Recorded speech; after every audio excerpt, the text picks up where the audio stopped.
Hi, Chomi. How are ya? I'm good. How are you? I'm good. I just wanted to congratulate you on your iconic new appointment. Well, thank you. What have you been up to over there? I'm actually just looking at this amazing curve moment at Versace, just feeling like things actually might be different. You looked amazing. I only wish I could have been there. I'm missing it a bit too. Yeah, well, soon enough we'll get back together. I actually have to run to a fitting right now, but I just wanted to call and check in and tell you that I love you. Thank you so much. Bye. What's up and welcome back to Good Morning Vogue. It's Paloma Alcesser coming to you from a beautiful Italian villa. Let's recap on what's happened in Milan so far. Here's a look at Jeremy Scott's wild ride of a show at Moschino.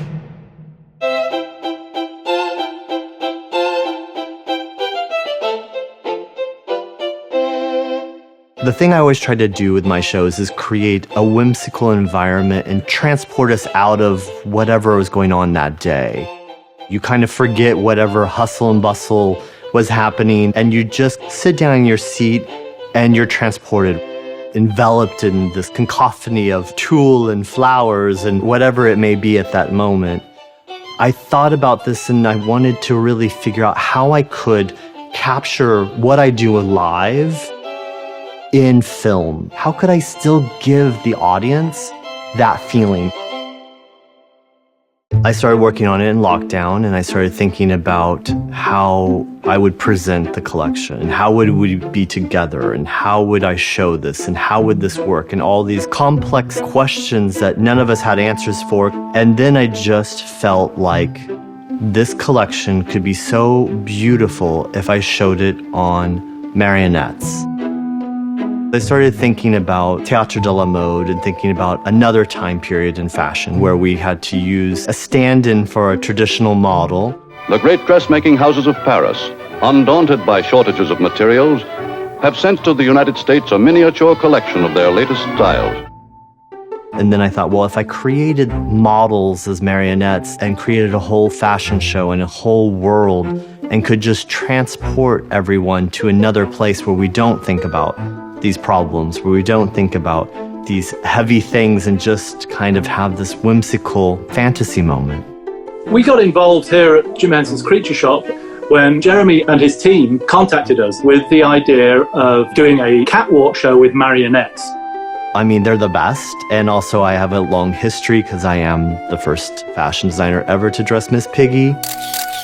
And so I had worked with them when I first moved to Los Angeles and had a great relationship with them. I'd been to the Creature Shop and had seen all the technical skills and all the magistry and magic that they make. They were just the perfect people to go to. We had some very good creative calls with Jeremy and his team, and we hit the ground running. What we had to do was create a marionette that looked stylish, but could also function as a marionette puppet, particularly the way the legs would move, so that we could create something that didn't look goofy or silly.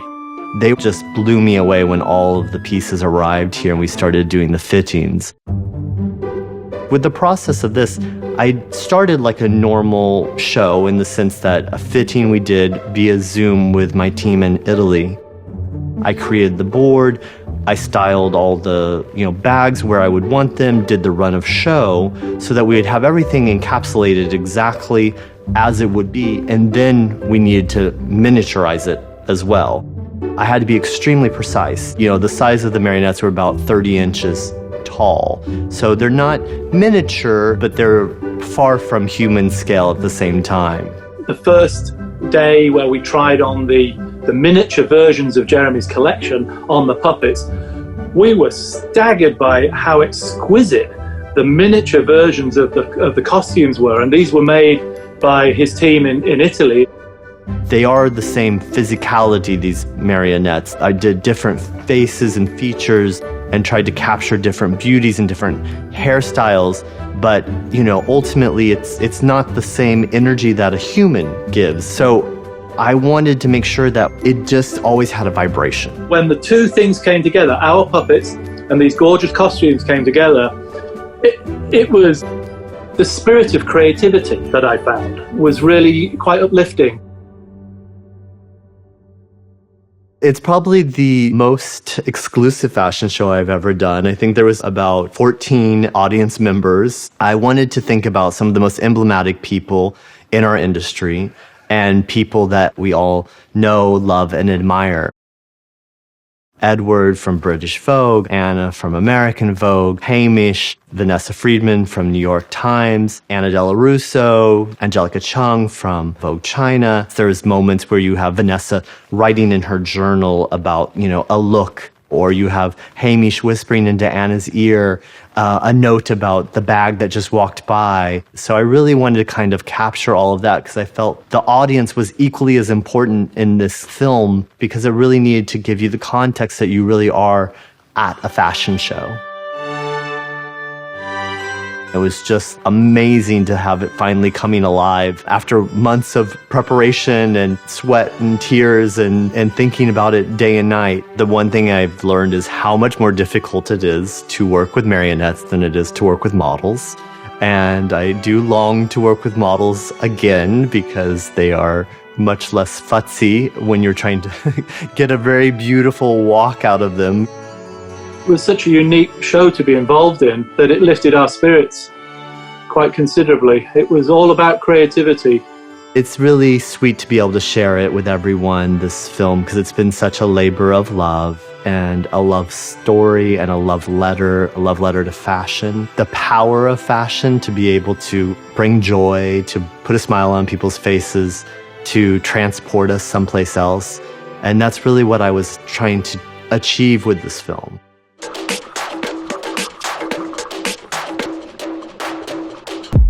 Earlier this week, GNV spoke with a group of Black designers here in Italy about their experiences in the fashion industry. Being Black in Italy is very interesting. I think when I first arrived here, the one thing that I really noticed was that if you were Black, you were or working in fashion or you were selling Prada bags on the street. What we would like to believe is that the fashion space is a space that is diverse and integrated. However, the fashion space in Italy, having such traditional value, has been and is being kept white for so long. We have a whole new generation of new Italians which are from multicultural background, and they are totally invisible not only to the government but also to the fashion industry.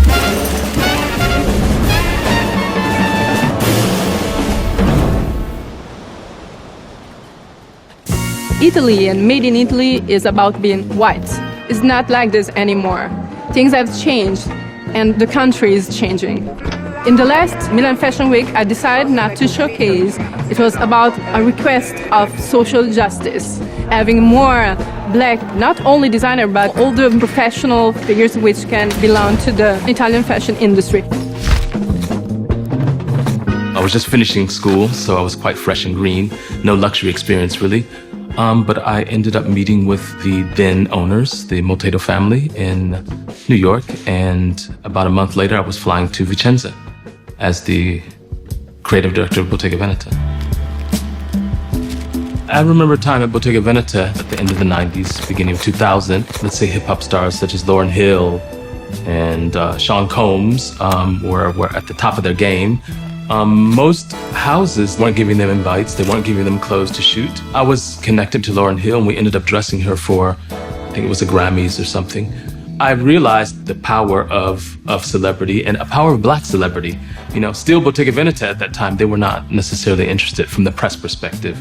They didn't see a person of color as credit, as gloss, as advantage to anything for them in the future because they were just rappers, and the game has changed so much today. It started with the outside. It started with marketing. The majority of companies now will not release a lookbook or do a fashion show without having an inclusive group of models that represent what we think the world is like. On the inside, we're very far away from that. So it's very easy to push someone out front and kind of hide, internally within your companies and know that you have no one that really kind of represents any other part of the world.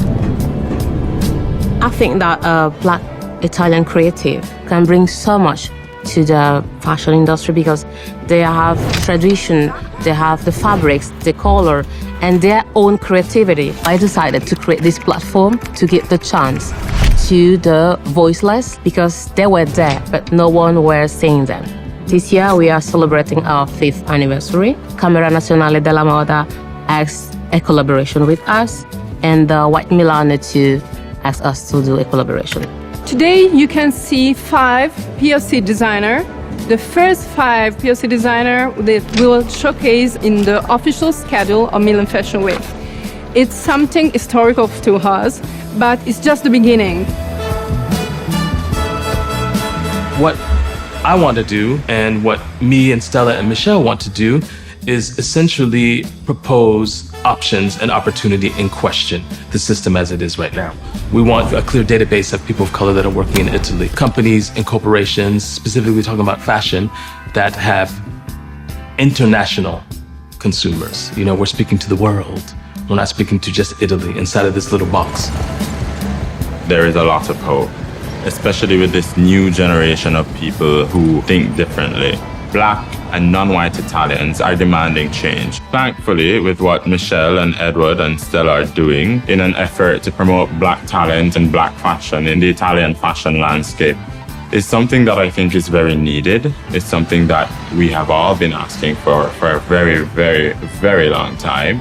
It's helping to show the younger generation and even the older generations that there is a space in fashion for them.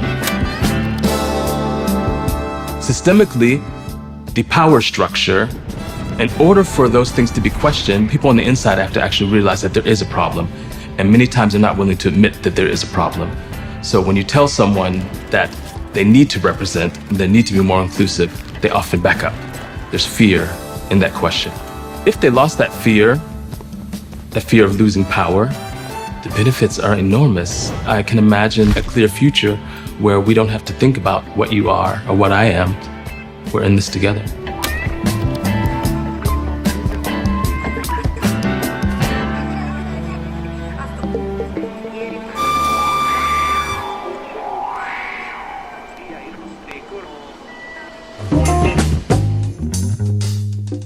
So now for something completely different. The Rick Owens show is one of the most sought-after invitations on the Paris fashion calendar. This season, however, Rick decided to switch it up and show in Venice. GMV has exclusive access to the making of this very special moment.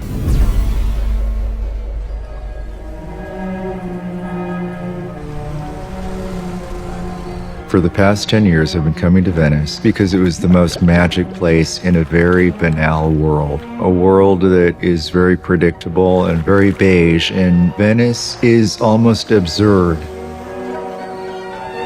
I've been coming to this hotel, the Excelsior, partly because of its legend. It was the 1930s where it seemed to have its heyday, and Diaghilev died here in one of these rooms. Nijinsky danced on the beach in front of this hotel. So the fact that it's lasted so long, it always struck a chord with me.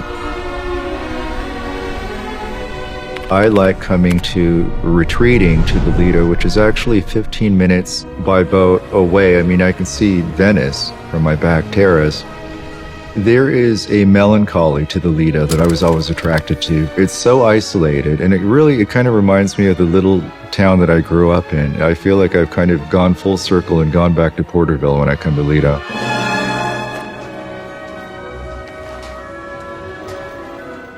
I guess I can be a little gloomy sometimes, so living on this island, it's very romantic and heady over here. In a way, that's such like a fundamental part of my life. Having a show here just felt like the right thing to do right now. It felt honest, and it felt true, and it felt sincere. So after the quarantine, it was never a consideration not to do anything. It was just how. What is the most reductive way we can do this? We can just do it with our small Italian team, just the core group. And the design room, it's just like 5 of us. It felt like doing something at home. It felt like putting on a play in the backyard, but it's still spectacular.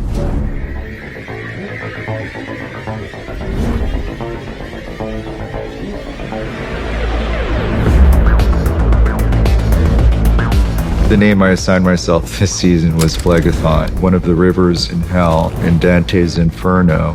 It's on the outskirts of hell. It's on the way to hell. And I thought that was kind of poetic for the moment that we're in, because what we're going through in the world feels like a biblical period to me.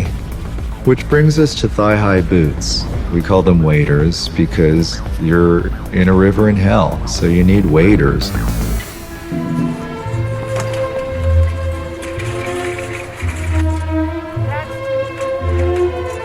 I've always avoided over-sexualizing women in my shows. I've always wanted to do things that were more tender and more respectful. There have been times where Michelle has told me that I'm actually making women a little too stately.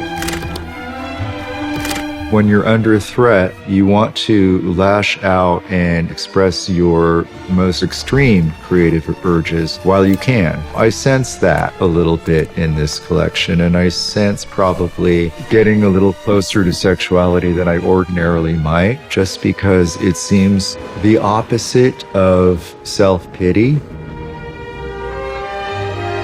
When I look at these clothes, the way I kind of got so into these extreme shoulders, I think it's about defiance. I think it's about not power itself, because they're not subtle enough to be about power. They're more exaggerated and flamboyant, I suppose.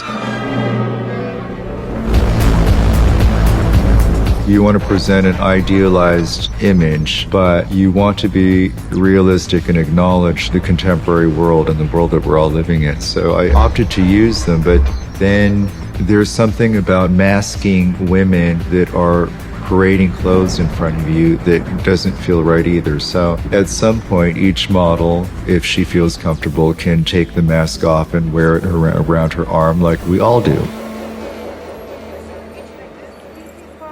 I think it's exciting to think that fashion shows are threatened, but I don't believe it. I think adorning oneself is a primitive impulse that has been with us from the beginning of time, and people have wanted to display themselves to each other forever. So the formality of the fashion show might change and it might evolve, but there is a commercial risk and gamble that is too fascinating to walk away from. I mean, it's not just an indulgence, it's a business. We want to be there, we want to witness it, we want to see a mistake, we want to see a triumph. I mean, that's what makes a fashion show a fashion show.